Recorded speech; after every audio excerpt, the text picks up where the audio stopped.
说不定是一个大师作品。跟着这个粉丝走到这个乡下来了，所以快。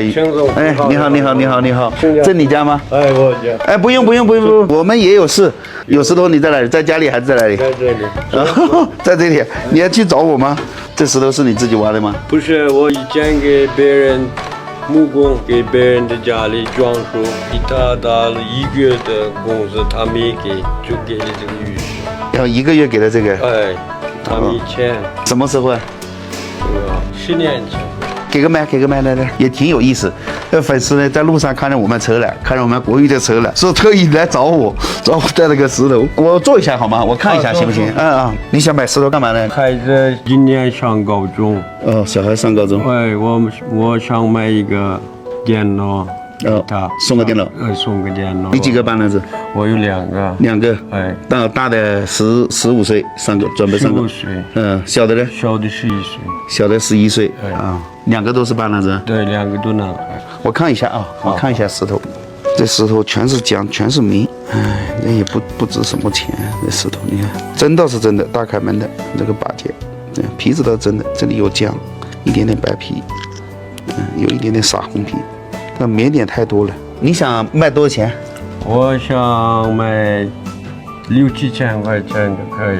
6、7千？哎，我想买一个电脑就可以。6、7千还是有点高啊。我1个月的工资这个。1个月工资。哎。但是这6、7千确实有点高了。你是买电脑一定要这个钱还是怎么样？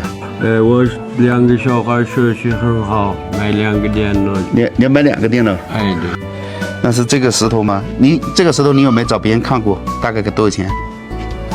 我不知道，没人看。也没找别人看过。没有。你就想买个6、7千？哎。我再给你看一下啊，我再仔细给你看一下啊。这个确确实实我看的是不那个的。